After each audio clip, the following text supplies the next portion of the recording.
TV KPM.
Mendayung sampan hingga ke Kuala, ingin berjumpa seorang ratu.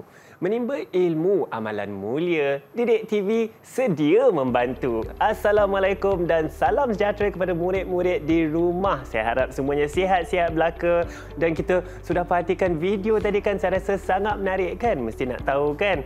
Baiklah, nama saya Hanif Sean dan sekarang kita dalam slot tahap 2. Kita akan belajar sama-sama mata pelajaran sejarah. Sebelum saya kenalkan guru penyampai kita, walaupun kita dah tengok profil tadi, tentunya bersama kita ada juru bahasa isyarat iaitu Cikgu Haslia. Assalamualaikum Cikgu Haslia. Cikgu Haslia, hari ini saya rasa Cikgu Haslia nampak bersemangat ya.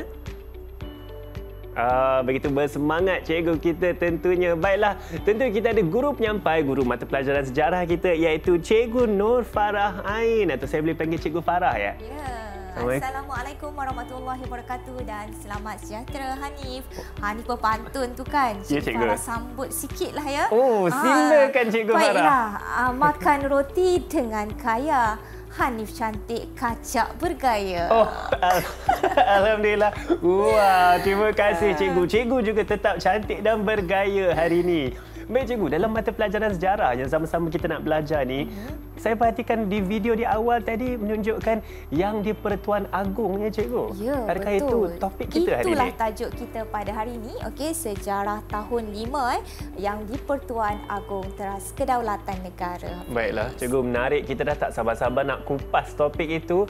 Dan juga bersama kita cikgu ada 4 murid dalam talian. Di manakah adik-adik saya tu? Cuba lambai sikit kita dekat studio sini. Mereka pun saya pasti dah bersedia. Cikgu, boleh saya minta tolong cikgu untuk kenalkan murid-murid kita? Okey, baiklah. Bismillahirrahmanirrahim. Assalamualaikum warahmatullahi wabarakatuh dan selamat sejahtera. Saya Nur Farah Ain binti Syekh Anwar atau lebih dikenali dengan Cikgu Farah dari SK Kuala Pilah Negeri Sembilan. Jadi bersama dengan cikgu pada hari ini, murid-murid dari SK Kuala Pilah yang bersama dalam talian. Jadi jom murid-murid yang di rumah tu Hanif, mesti nak berkenalan tu. Ya cikgu. Okey, jadi kita ada Hanania, silakan Hanania. Okey, lambaikan tangan. Okey, kita ada Hanania. Seterusnya kita ada Putri Bia. Putri Bia. Okey, Putri Bia. Okey, seterusnya kita ada Hafiz Daniel. Assalamualaikum dalam suara sejahtera. Hai. Semangat Hafiz. Dan kita ada juga Akil Darwish. Hai semua murid-murid kita dalam talian. Cikgu. Hai kawan-kawan. Ya, Hai semua. Hai semua. Dalam pantun tadi saya ada sebut Putri cikgu. Ya. Ni kita ada Putri bersama kita. Baik cikgu, boleh kita mulakan pembelajaran kita? Okey, baiklah Hanif, kita teruskan pembelajaran kita pada hari ini. Jadi bagi murid-murid yang berada di rumah, bolehlah mengambil buku teks sejarah tahun 5, okey, dan rujuk pada unit 7 muka surat 90 hingga 97. Jadi Hanif, jom kita mulakan dengan pembelajaran kita pada hari ini. Baik, seperti mana kita ketahui, okey, yang di Pertuan Agong merupakan salah satu institusi yang paling tinggi dalam pemerintahan negara kita.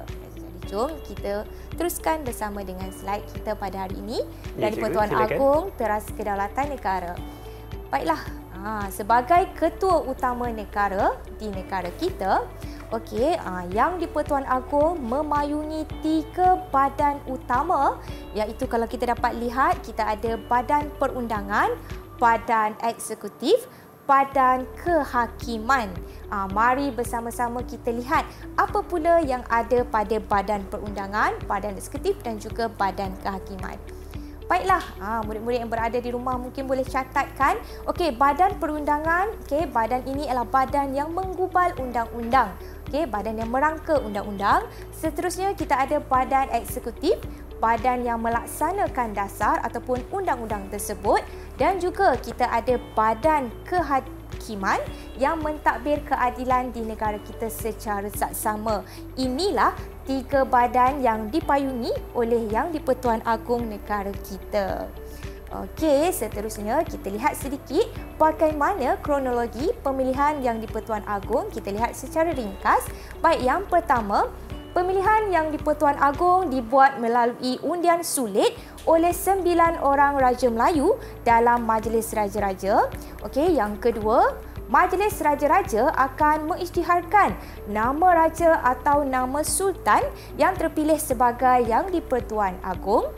Okey, seterusnya yang ketiga, surat pengesahan pemilihan Yang di-Pertuan Agong akan dihantar kepada Dewan Rakyat dan Dewan Negara. Dan seterusnya, Perdana Menteri akan mengeluarkan kenyataan kepada akhbar, okey, untuk umumkan kepada orang ramai mengenai keputusan pemilihan jawatan Yang di-Pertuan Agong. Dan yang kelima adalah Yang di-Pertuan Agong melafazkan sumpah dan menandatangani surat sumpah memegang jawatan. Jadi kan, murid-murid yang berada di rumah, okey, proses untuk pemilihan ni kita ada berapa proses dalam Majlis Raja-Raja. Ada tak murid-murid yang berada dalam talian tahu? Mungkin ada buat pembacaan sebelum kelas kita pada hari ini. Majlis Raja-Raja ni ada berapa proses? Siapa nak jawab? Akil. Kita ada yang ingin cuba Okey, ada berapa proses? Akil. Ada 3. Okey, ada 3. Boleh tak nyatakan 3? Proses apa tu? Sebelum, semasa dan selepas. Okey, Hanif, kita ada 3 proses, iaitu sebelum, semasa dan juga selepas. Jadi Majlis Raja-Raja ni ada dia punya tertib dia, susunan dia untuk membuat lantikan ataupun pemilihan Yang di-Pertuan Agong. Baiklah, sebelum pemilihan Yang di-Pertuan Agong, Majlis Raja-Raja akan memperkenankan tarikh mesyuarat pemilihan kerana proses pengundian akan berlaku. Jadi mereka akan menetapkan dulu tarikh mesyuarat pemilihan. Seterusnya, semasa, Majlis Raja-Raja, 9 orang Raja Melayu ni akan melaksanakan proses pengundian. Dan selepas dah mengetahui siapakah sultan yang telah menjadi Yang di-Pertuan Agong, maka Majlis Raja-Raja akan mengisytiharkan nama Yang di-Pertuan Agong untuk negara kita. Menarik cikgu, ketiga-tiga proses tersebut. Tapi cikgu, saya pasti cikgu ingin menguji sikit murid-murid kita lah, tengok berapa banyak sudah mereka faham ya cikgu. Okey, murid-murid yang berada dalam talian dan juga yang berada di rumah tu boleh jawab juga untuk uji minda kita pada hari ini. Baiklah, uji minda kita. Jadi murid-murid yang berada dalam talian, dengarkan soalan ya. Baiklah, apakah nama badan yang melaksanakan dasar-dasar negara? Apakah badan yang melaksanakan dasar-dasar negara? Okey, kita lihat. A. Badan Kehakiman, B. Badan Perundangan, C. Badan Eksekutif dan juga D. Badan Pertabalan. Okey, jadi boleh angkatkan jawapan. Apakah nama, apakah badan yang melaksanakan dasar-dasar negara? Okey, kita ada Badan Kehakiman, Perundangan, Eksekutif dan juga Pertabalan. Ayuh, angkat jawapan. Apa? Okey. Cuba tunjuk jawapan anda semua. Boleh angkatkan jawapan. Apa pilihan jawapan? Kita nak tengok ni. Kita nak bagi ganjaran ni. Kita ada ganjaran dan saya pasti murid-murid di rumah juga ingin mesti tahu apa jawapan yang sebenar. Okey, apakah jawapan? Boleh angkatkan jawapan? Jom kita tengok boleh jawapan masing-masing. Boleh angkatkan jawapan. Okey, silakan. Semua boleh angkat sekali. Semua orang boleh angkat. Jom. Okey, Putri boleh angkat jawapan. Okey, Hanania boleh angkat jawapan. Teruskan. Apakah jawapan mereka, cikgu? Apakah jawapan? Hanania menunjukkan B. Hanania menjawab A. Ada yang jawab B. Akil, angkat Akil. Angkat. Okey, ada menjawab badan eksekutif. Ada yang menjawab, semua jawab B semua B. menjawab B. Okey, badan perundangan. Jadi kita tengok Hafiz, apakah jawapannya? Badan yang melaksanakan dasar-dasar negara. Okey. Jawapannya badan eksekutif. Jawapannya C, cikgu. Okey, tak apa. Okey, kita teruskan pembelajaran kita. Baik, cikgu. Kita ada satu lagi soalan ni, cikgu. Ya, kita ada lagi satu. Kita cuba satu lagi soalan. Tengok. Saya Okey. pasti murid-murid dia harap-harap dapat ni. yang ni mungkin boleh berikan jawapan yang lebih tepat. Apakah soalan tersebut? Kita Apakah ada... soalannya? Proses pemilihan yang di-Pertuan Agong oleh Majlis Raja-Raja mempunyai 2 proses. Okey, sama ada pernyataan ini betul ataupun salah.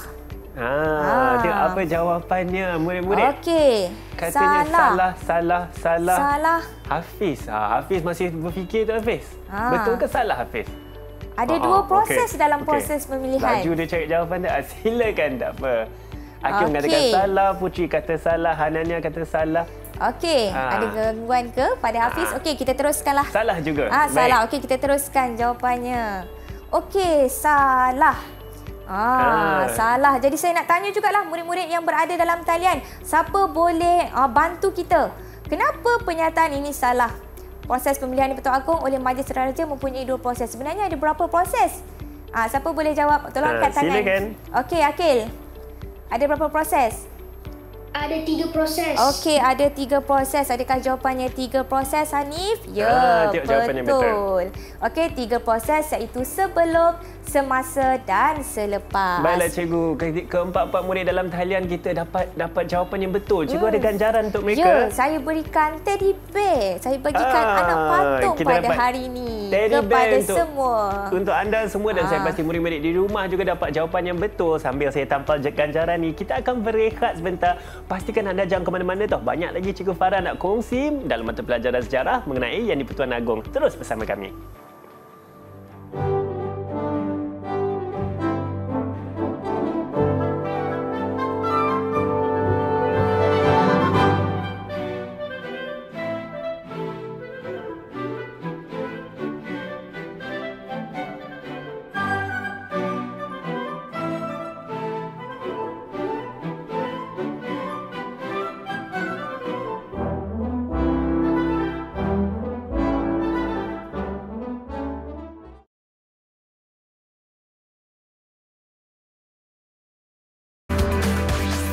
Didik TV KPM.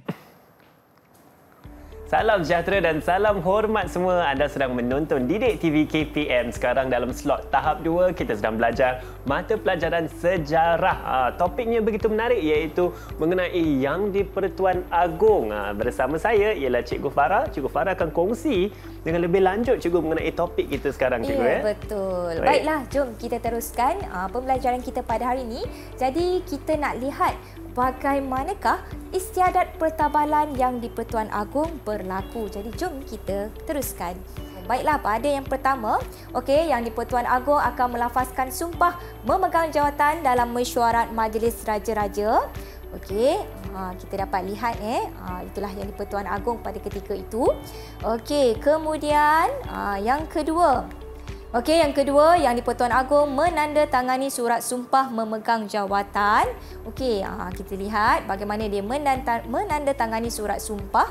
Lihat pakaian dia. 2 proses yang pertama ini adalah sebelum istiadat pertabalan dilakukan. Ini selepas dilakukan mesyuarat dalam mesyuarat majlis bersama dengan raja-raja tadi. Dan seterusnya yang ketiga. Yang ketiga, Perdana Menteri membacakan watikah pengisytiharan yang di hadapan Yang di-Pertuan Agong. Ini adalah tarikh ataupun pada hari yang lain lah yang seterusnya. Okey, seterusnya Yang di-Pertuan Agong akan mengucup keris kerajaan sebagai ketua utama negara. Okey, seperti mana kita sedia maklum, keris ini merupakan salah satu alat senjata, okey, dan merupakan kedaulatan negara kita. Okey, dan yang terakhir, Yang di-Pertuan Agong akan melafazkan ikrar untuk menjalankan pemerintahan yang adil dan saksama di negara kita. Kalau kita nampak pun pakaiannya berbeza. Baginda memakai pakaian muskat. Wah, menarik cikgu. Cikgu, kita dah ada 5 dah ni cikgu proses. Kita ada 5 proses istiadat pertabalan. Jadi jom kita bersama-sama murid dalam talian dan juga murid di rumah untuk menjawab soalan yang seterusnya. Bersedia tak murid-murid yang berada dalam talian? Semua dah tak sabar-sabar tu. Semua tak sabar. Sedia cikgu. Okey, kita lihat untuk soalan uji minda yang seterusnya. Okey, istiadat pertabalan Yang di-Pertuan Agong berlaku 5 tahun sekali. Betul ke jawapan? Istiadat pertabalan Yang di-Pertuan Agong berlaku 5 tahun sekali. Okey, boleh angkatkan jawapan. Semua mengatakan betul, cikgu. Adakah itu jawapan yang betul? Adakah sama jawapannya dengan murid-murid yang berada di rumah? Okey, jom kita lihat jawapannya. Betul. Okey, tahniah, ganjaran untuk mereka. Hanif, nanti kita berikan. Nanti dapat ganjaran. Kita ada kita lihat majlis yang di-Pertuan istiadat pertabalan Yang di-Pertuan Agong ini diadakan selama 5 tahun sekali. Itulah yang unik dan menariknya institusi raja di negara kita. Baiklah, kita tengok yang seterusnya. Cikgu Farah nak uji minda untuk murid-murid yang berada di rumah dan yang bersama di studio. Okey, susunkan istiadat pertabalan Yang di-Pertuan Agong mengikut urutan yang betul. Jadi jom kita lihat di hadapan kita ni, di hadapan kita ada maklumat-maklumat istiadat tadi. Cikgu, saya nak jawab yang pertama lah cikgu, boleh? Silakan Hafiz, mulakan yang pertama. Yang mana dulu istiadatnya? Yang pertama ialah, saya pasti tu cikgu, Yang di-Pertuan Agong melafazkan sumpah memegang jawatan dalam mesyuarat Majlis Raja-Raja. Betul Hanif, fokus ni nampaknya. Saya akan letak nombor 1. Baik cikgu, nombor 2 pula. Apakah turutan kedua? Nombor 2, kita tanya murid-murid yang berada dalam talian. Silakan susunkan istiadat pertabalan. Okey, silakan Hanania. Yang di-Pertuan Agong menandatangani sumpah memegang jawatan disebutkan oleh Pemimpin Maha Besar Raja-Raja. Okey, silakan Abang Hanif untuk tampak. Yang ini cikgu, menandatangani surat sumpah. Baik. Yang ketiga, silakan. Silakan yang ketiga. Putri. Perdana Menteri membacakan watika pengisytiharan di hadapan Yang di-Pertuan Agong pada Majlis Istiadat Pertabalan. Di sini yang cikgu. Ketiga, membacakan watika. Seterusnya yang keempat. Saya nak cuba cikgu. Yang di-Pertuan Agong mengucap keris kerajaan sebagai ketua utama negara pada Majlis Istiadat Pertabalan. Lengkap lagi jawapan tu. Tahniah Hafiz. Ada satu lagi je. Dan yang terakhir, apakah istiadat yang terakhir? Silakan Akil. Yang di-Pertuan Agong melafazkan ikrar untuk menjalankan pemerintahan yang adil dan saksama pada Majlis Istiadat Pertabalan.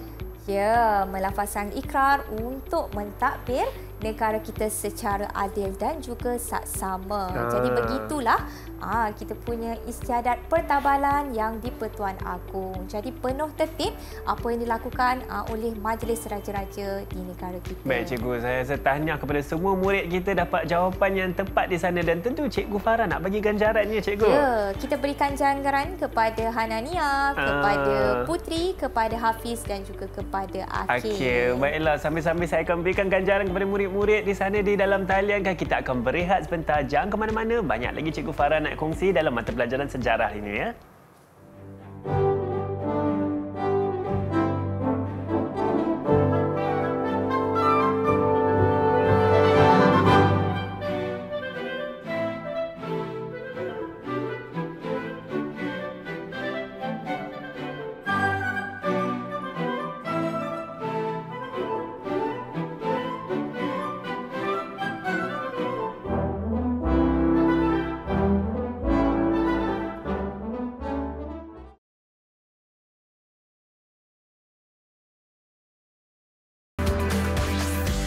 Didik TV KPM.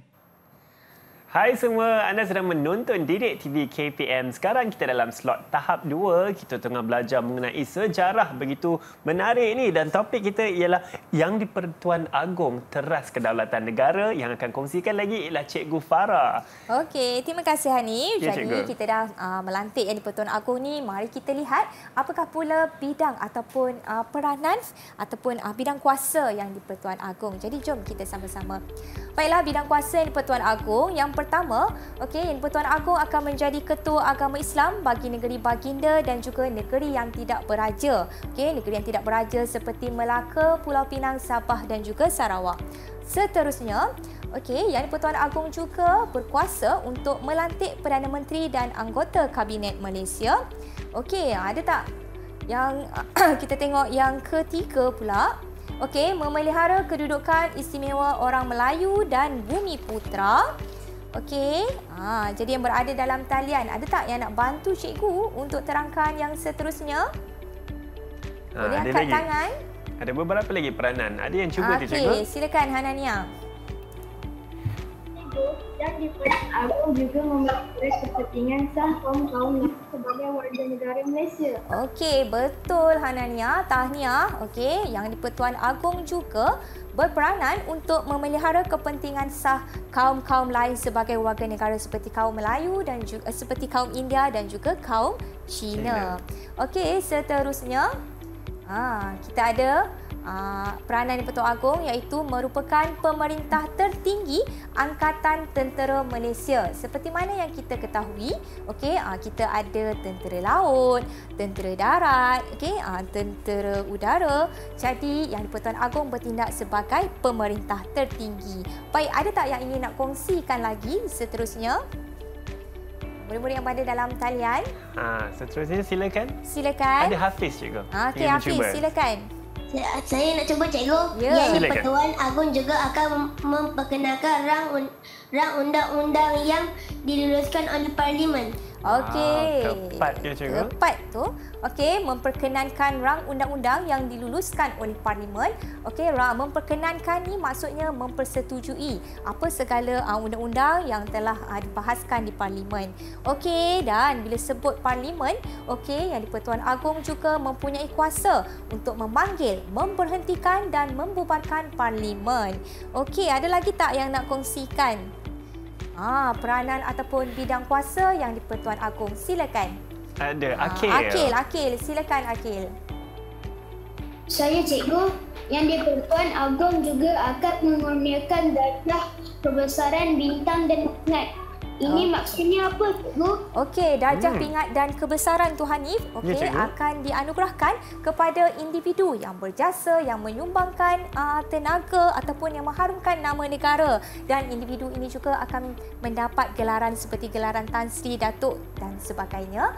Dan ini biasanya diadakan pada Hari Keputeraan baginda Yang di-Pertuan Agong. Itulah Hanif. Bidang kuasa ataupun peranan. Jadi dalam masa yang sama kita boleh hasilkan Arca Mobile ni. Mungkin murid-murid yang berada dalam talian mungkin boleh angkatkan. Mereka juga ada membuat hasil Arca Mobile. Kita boleh angkatkan.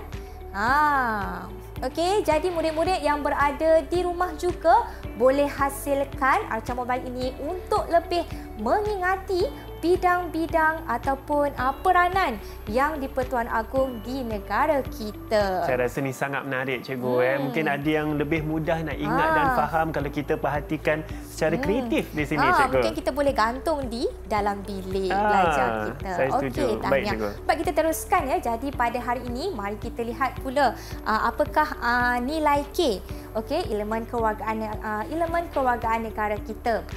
Ada tak yang boleh berikan pendapat?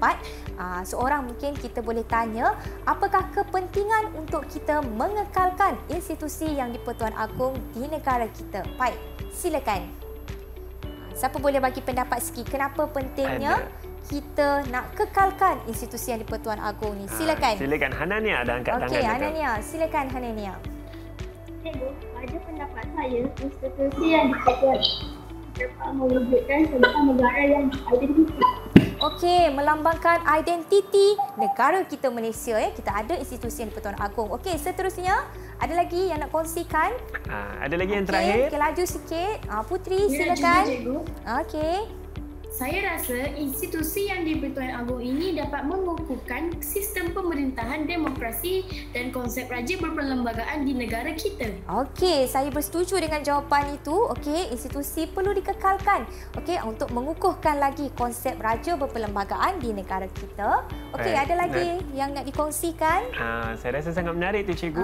Cikgu Saya sebenarnya nak cuba cikgu. Okey. Baik, silakan. Institusi yang di-Pertuan Agong juga dapat menjadi salah satu warisan negara yang perlu dijaga dan dipertahankan untuk generasi akan datang. Terima kasih Hafiz. Okey, jadi kita perlu kekalkan institusi ini untuk warisan akan datang. Oh, menariklah cikgu. Saya rasa murid-murid kita sangat cemerlang hari ini. Cikgu, sebenarnya saya ada satu pantun untuk cikgu. Pantun ringkas. Hanif, ya. Tersinar malam, bintang dan bulan.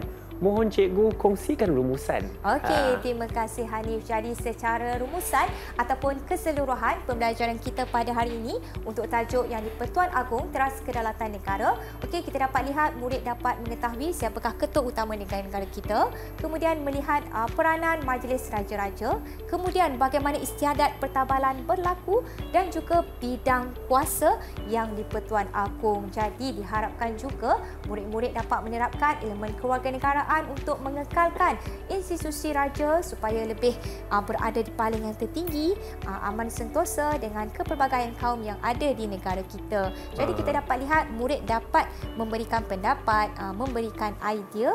Jadi rumusannya saya memberikan, kalau 5 bintang tu saya bagi 5 kepada murid-murid yang berada dalam talian. Begitu juga cemerlang murid yang berada di rumah tu. Tahniah dan terima kasih. Tahniah kepada semua murid dalam talian dan saya pasti murid-murid di rumah juga cemerlang di sana. Dan cikgu, saya tahu murid-murid cemerlang ni semua, mereka ingin tahu dengan lebih lanjutlah cikgu, di manakah mereka boleh cari bahan rujukan. Okey, baiklah murid-murid yang berada di rumah boleh mendapatkan bahan-bahan latihan sejarah di Pelantar Delima KPM. Okey. Baiklah cikgu, terima kasih. Sila ke Pelantar Delima KPM untuk mendapatkan bahan rujukan yang lebih. Dan dengan itu saya ingin mengucapkan ribuan terima kasih kepada Cikgu Farah. Terima kasih Cikgu Farah atas perkongsian ilmu hari ini. Dan juga kepada Cikgu Haslia, terima kasih kerana bersama kami hari ini. Dan kepada keempat murid dalam talian kita, mereka adalah Hanania, Putri, Hafiz dan juga Akil. Terima kasih kerana bersama kami hari ini. Dan murid-murid di rumah, teruskan pembelajarannya. Di hujung rancangan nanti ada video sedikit tau. Pastikan anda tonton video itu. Nama saya Hanif Sean. Dan pergi berkelah di tepi perigi. InsyaAllah kita akan jumpa lagi.